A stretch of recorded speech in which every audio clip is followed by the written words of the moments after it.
नमस्कार साथियों, कैसे हैं आप लोग। आशा है कि आप लोग स्वस्थ होंगे। तो आज की क्लास में हम लोग 6 to 8 के गणित के कुछ सवालों को देखेंगे। चैनल पर यदि आप नए हैं तो चैनल को ज़रूर जो है वह सब्सक्राइब करें, लाइक करें, शेयर करना मत भूलें। तो जैसा कि स्क्रीन पर सबसे पहला सवाल है कि किसी समलंब चतुर्भुज की समानांतर भुजाएं 12 सेंटीमीटर और 11 सेंटीमीटर और 25 सेंटीमीटर है। उनके बीच की दूरी 12 सेंटीमीटर है। इसका क्षेत्रफल उस आयत के क्षेत्रफल के बराबर है जिसकी भुजाएं 3:2 के अनुपात में है। उस आयत का परिमाप क्या होगा। सबसे पहले आप लोग जानते होइएगा, क्योंकि मेरा पिछला वीडियो जब सबसे शुरुआत का जो था वह मेंसुरेशन का ही था, जिसमें मैंने सबसे पहले एक जगह पूरे फार्मूला को कलेक्ट करके और मैंने वीडियो उस पर विस्तार से बनाया था। आप उस चैनल को यदि नहीं देखे हैं तो निश्चित रूप से आप जाके उसमें लगभग अभी तक 1500-2000 लोग देख चुके हैं, उसको ज़रूर देखें। वो समझिए जो पूरे मेंसुरेशन से कहीं भी सवाल आएगा और फार्मूला आपको याद रहना ज़रूरी है और विस्तार से भी बताया गया है, तो आप लोगों को कहीं प्रॉब्लम नहीं होगा। तो सबसे पहले क्या है कि समलंब चतुर्भुज की समानांतर भुजाएं दिया हुआ और उसके बीच की दूरी। आप जानते हैं कि समलंब चतुर्भुज का क्षेत्रफल जो है वह होता है 1/2 गुने समानांतर भुजाओं का योग, यानी 11 समानांतर भुजाएं 11 और 25 सेंटीमीटर, समानांतर भुजाओं का योग गुने बीच की दूरी, और बीच की दूरी है 12 सेंटीमीटर। और इसका जो क्षेत्रफल है वह आयत के क्षेत्रफल के बराबर है। आयत की भुजा जो है वह 3:2 के अनुपात में है। तो एक हो गया 3x और दूसरा हो गया 2x, और उसका क्षेत्रफल होता है लंबाई गुने चौड़ाई। तो उनकी भुजा हो गया एक 3x और दूसरा 2x, तो 3x गुने 2x। अब इसको जब हल कीजिएगा तो 1/2 11 और 25 हो गया आपका 36 गुने 12 बराबर 3 दूना 6 x गुने x स्क्वायर। अंक को गुना कर लिए, x चर मान को एक साथ गुना कर लिए। अब इसको जब काटिएगा तो ये कटने पर हो जाएगा 2 18 अंक, 18 दूना 36। अब 18 12 जब गुना कीजिएगा, अभी गुना नहीं करना है, फिर काटिए, कटेगा तो 18 गुने 12 बराबर 6x स्क्वायर। ये 6 दूना 12, तो ये इधर आ गया 18 गुने 2 18 दूना 36 बराबर x स्क्वायर। 36 को आप लिख सकते हैं 6 का होल स्क्वायर बराबर x का होल स्क्वायर x स्क्वायर। तुलना करने पर आपका x बराबर मान आ गया 6 सेंटीमीटर। x का मान 6 सेंटीमीटर आ गया, तो आयत का आपको जो है वह लंबाई यानी एक भुजा आ गया 3x है, तो 3 गुने 6 छत्रिक 18। दूसरा चौड़ाई जो है वह आपका 2x है, यानी 2 गुने 6 6 दूना 12। अब परिमाप बराबर होता है, आयत का परिमाप बराबर होता है 2 इंटू L प्लस बी, यानी लंबाई प्लस चौड़ाई। तो 2 इंटू लंबाई कितना है 18 सेंटीमीटर और चौड़ाई जो है वह 12 सेंटीमीटर है। इसको जोड़ लीजिए तो 2 और गुने 18 और प्लस 12 बराबर हो जाएगा 30। 30 गुने 2 30 दूना 60 सेंटीमीटर। यही आपका अभिष्ट उत्तर होगा, यानी ऑप्शन नंबर 2 जो है वह आपका सही उत्तर होगा। आशा है कि आप लोग समझ गए होंगे। चैनल को आप लोग सब्सक्राइब नहीं करते हैं, सब्सक्राइब कर जरूर कीजिए। अब अगले प्रश्न की ओर बढ़ते हैं। अगला प्रश्न है कि निम्न सारणी में किसी डिब्बे में निम्न सारणी में किसी डिब्बे में रखे गए विभिन्न फलों की संख्याओं को दर्शाया गया है। एक डिब्बा है जिसमें जो है वह आपको सेब, आम, सेब, संतरा, अमरूद और अनार है, जिसकी संख्या 44 क्रमशः 44 56 42 30 और 38 है। कहता है यदि यहाँ ऊपर तक ये डिब्बा था, ऊपर नीचे में अब कह रहा है कि यदि उपरोक्त आंकड़े का एक पाई चार्ट बनाया जाता है तो उस त्रिज्यखंड का कोण क्या होगा जो सेब को दर्शाता है।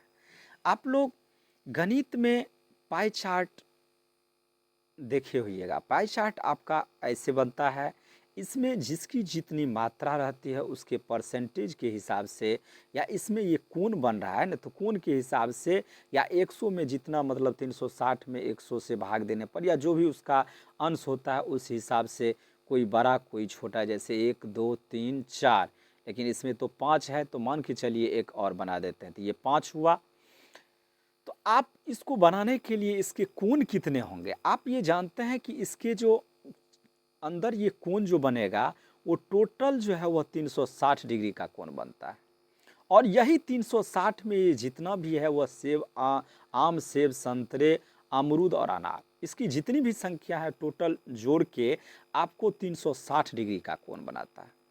तो चूंकि यदि इसको आप जोड़िएगा 44 प्लस 56 प्लस 42 प्लस 30 प्लस 38, इसको जोड़ने पर 38 और 42 आपका हो गया 70, 30 100, और ये आपका हो गया ये 44 और 56 जोड़ के 100, यानी टोटल आपका 200 हो जाएगा। यानी 200 इसकी संख्या है कितना में, 360 में।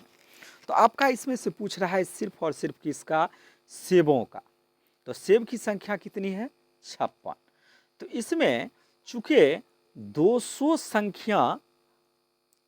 संख्या पर कितना डिग्री का कोण बनता है, यानी टोटल जब इसमें इन करेंगे, इनपुट देंगे, तो ये 360 डिग्री का कोण बनाएगा। तो एक संख्या पर 360 अब बट्टे 200, यदि आपका कितना है इसमें 56 है, सेब 56 होगा तो 360 बट्टे 200 गुने 56, इसको काट दीजिए, कितना डिग्री का कोण बनेगा, 0 0 कट गया, 2 दहें, और ये हो गया आपका 2 28, 28 और 36, 28 और 36 को जो है वह गुना कर लीजिए। 28 36 को गुना करने पर हमको लगता है 1008 जो है वह आएगा। 28 और 36 को गुना करने पर शायद 1008 आएगा। अब बट्टे है आपका 10, इसमें जब भाग दीजिएगा तो ये दशमलव यानी 100.8 हो जाएगा, 100.8 डिग्री, यानी ये आपका जो है वह अभिष्ट उत्तर जो है वह हो जाएगा ऑप्शन नंबर 3। ऐसा है कि आप लोग समझ गए होंगे। अब मैं अगले प्रश्न की ओर बढ़ता हूँ। अगला प्रश्न है कि 3 क्रमागत पूर्णांक, 3 क्रमागत पूर्णांक। अब 3 क्रमागत पूर्णांक कौन कौन से होंगे,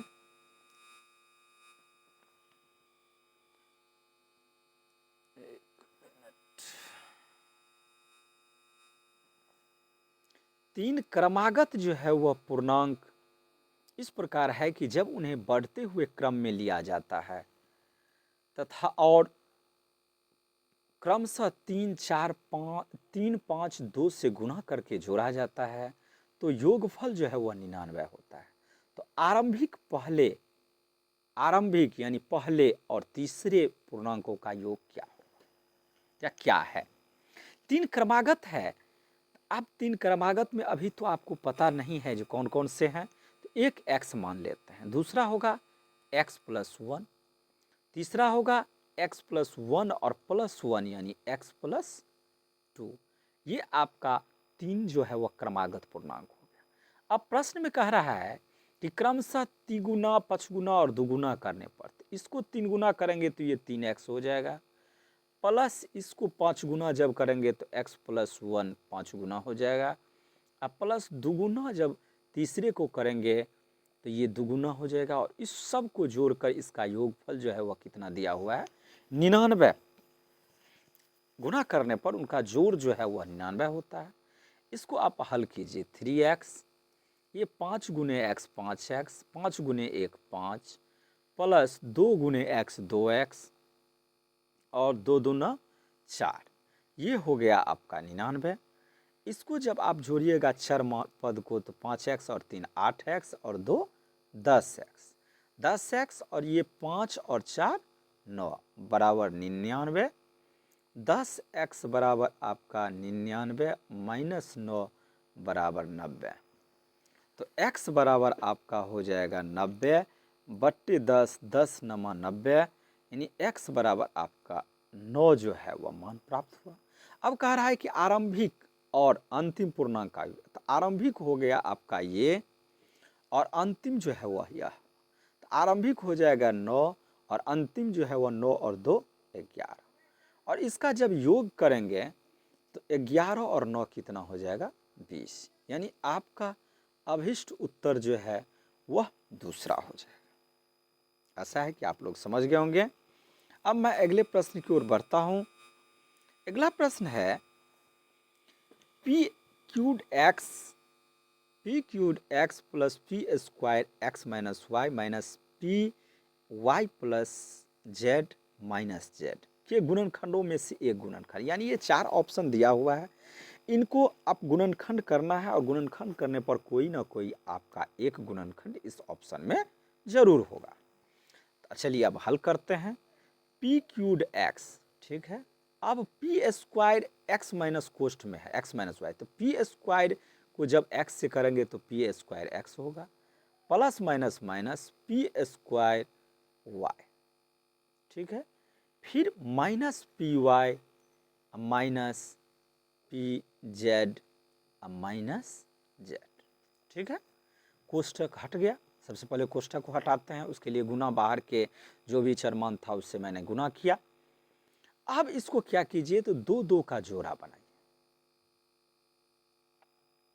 कारण एक्स एक्स एक साथ है, वाई वाई भी एक साथ है, जेड भी एक साथ है।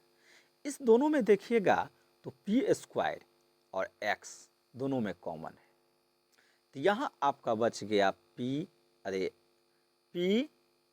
प्लस 1।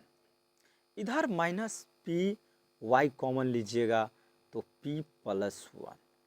फिर इसमें माइनस जेड कॉमन लीजिएगा तो ये हो जाएगा p प्लस 1, ठीक है। अब तीनों में देखिए तो p प्लस 1 जो है वह कॉमन हो जाता है, तो p प्लस 1 आपका बाहर निकल जाएगा। इधर बच गया जाएगा आपको P square X minus P Y minus Z.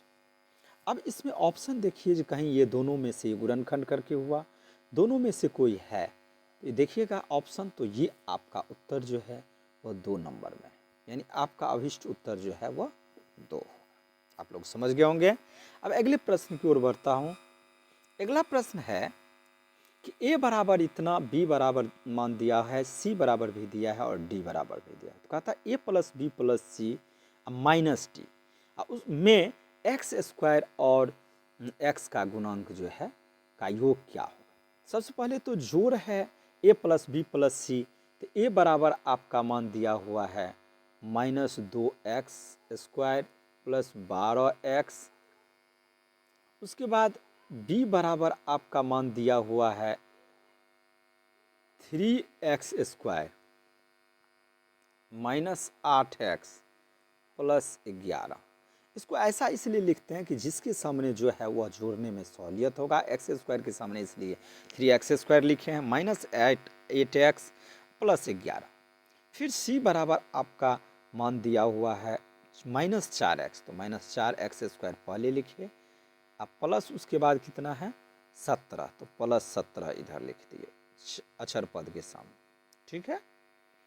ये ए बी सी, अब ए प्लस बी प्लस सी करना है तो 4 और 2 माइनस तो 6 हो जाएगा, 6 में से 3 गया तो कितना हो जाएगा 3x स्क्वायर, ठीक है। ये प्लस 12x माइनस 4x तो क्या होगा प्लस 4x, और ये 11 और 17 आपका हो गया 28, ठीक है। अब इसमें से लेस करना है सी को, डी को लेस करना है डी को, तो और डी का मान आपको है x square minus x minus 3। बीजगणितीय चर में आगे आप लोग पढ़िएगा, वैसे बहुत लोग जानते भी होइएगा, जब किसी पहले मान से दूसरे मान को जब घटाते हैं तो बीजगणित में इसका चिन्ह जो है वह बदल जाता है। ये माइनस है तो प्लस हो जाएगा, ये प्लस है तो माइनस हो जाएगा, तो यहाँ प्लस था तो माइनस हो गया, यहाँ माइनस है तो प्लस हो जाएगा, यहाँ भी माइनस है तो प्लस हो जाएगा। इसको अब माइनस 3x स्क्वायर आप minus x square minus 4x square हो, ये प्लस 4x आप प्लस x प्लस 5x, और ये हो गया आपको 28 और 3 31। अब इसमें दोनों में देखिए एक्स स्क्वायर और एक्स का गुणांक, एक्स स्क्वायर का गुणांक है आपको -4 और एक्स का गुणांक जो है वह 5 है। -4 और +5, -4 और +5 बराबर क्या होगा 1। बड़ा में से छोटा को घटाकर बड़ा का चिन्ह, तो आपका जो अभिष्ट उत्तर हो गया है वह दूसरा होगा। ठीक है, समझ गए होंगे। अब अगले प्रश्न की ओर।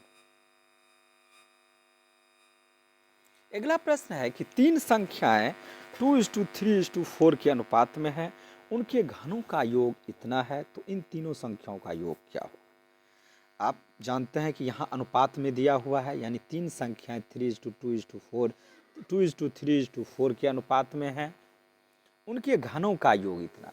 तो अनुपात में है तो ये एक हो गया 2x, एक हो जाएगा 3x और तीसरा जो है वह हो जाएगा 4x। और इन सबों के घनों का योग, तो घनों का योग मतलब इसका क्यूब, और इतना बराबर दिया हुआ है आपका 33,957। ठीक है, अब इसको जब कीजिएगा तो 2x का क्यूब 2 दूना 4 दूना 8, 3 बार लिखिएगा 2x गुने 2x गुने 2x प्लस 3x का क्यूब मतलब 3 तिया 9 तिया 27x cube plus 4x cube मतलब 4 चौके 16 चौके 64x क्यूब। ये बराबर आपका निकल गया 33,957। इसको जब आप जोड़िएगा 8 तो 27 और 8 आपका हो जाएगा 27 3 30 5 35, 35 और 64 ये 99 हो गया। 99 एक्स क्यूब बराबर आपका निकल गया 33,900 दिया हुआ है 957। एक्स क्यूब बराबर हो जाएगा 33,957 बट्टे 99।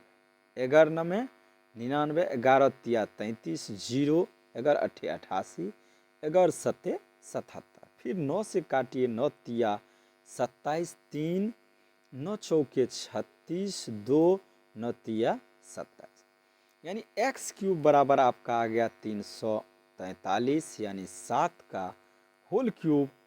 तो x बराबर आपका हो जाएगा 7। x का मान तुलना करने पर 7 निकलेगा।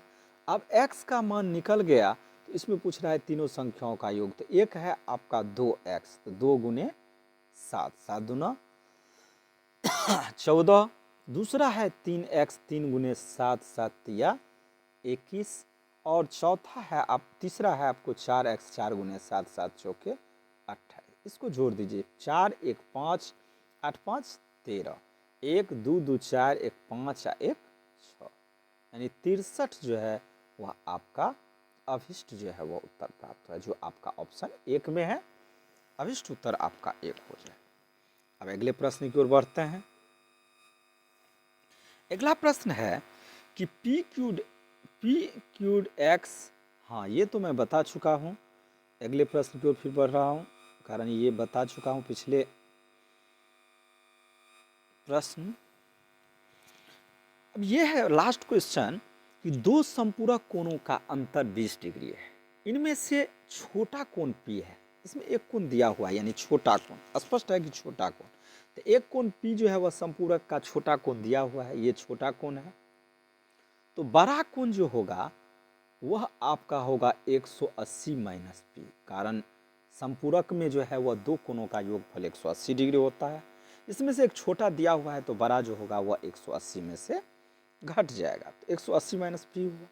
अब प्रश्न में कह रहा है कि दो संपूरक कोणों का अंतर, एक तो ये हुआ और दूसरा ये हुआ, दोनों का अंतर। तो अंतर तो बड़े में से छोटा को ही घटाएंगे, तो बड़ा ये हुआ और घटाओ छोटा बराबर 20 डिग्री।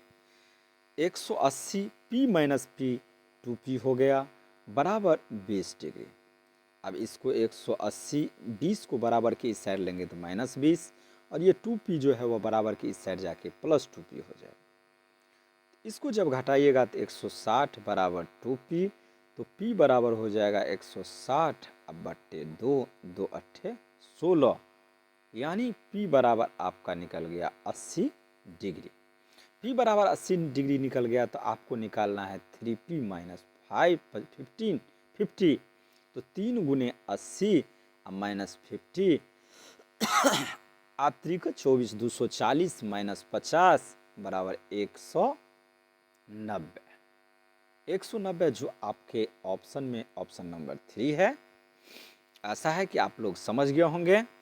अभी तक मैंने जितने सवाल बताए हैं, आप लोग जो लोग देखिए कुछ कमेंट कीजिए, सर ठीक है, अच्छा है, नहीं अच्छा है, ये गलत है, कहाँ गलत है, या कुछ मतलब संशोधन करना है, वॉइस नहीं आ रहा है, क्या प्रॉब्लम है। इस सभी बातों को आप लोग लाइक कीजिए, सब्सक्राइब भी कीजिए। सब्सक्राइब नहीं कर रहे हैं, इससे डिमोटिवेट होता हूँ। और आगे मैं जो है वह आप लोग का कम से कम रीजनिंग में, मैथ में ऐसे मतलब क्वेश्चन कुछ बताऊं जिससे आपको 30 नंबर जो सक्षमता में आएगा आपका मैथ और रीजनिंग से। तो मैथ तो मेरा पुराना वीडियो को अभी देखना होगा, तभी आपका पॉसिबल है। 2 4 नंबर 5 नंबर अभी तक जितना बताया हूँ उसमें नहीं कुछ तो कम से कम 5 नंबर मैथ में तो ज़रूर ही आ जाएगा यदि पिछला मेरा वीडियो देखिएगा तो। और उसके बाद रीजनिंग का मैंने अभी तक क्लास नहीं लिया हूँ, तो रीजनिंग का क्लास ओनली फोकस जो है वह सक्षमता पर, टू द पॉइंट जो क्वेश्चन अभी तक वर्तमान में बीपीएससी टीआरई 1 और 2 में पूछा गया है उससे अच्छा से अच्छा करवाने का मैं प्रयास करूँगा। तो आप लोग चैनल को सब्सक्राइब, लाइक और शेयर ज़रूर करें। धन्यवाद।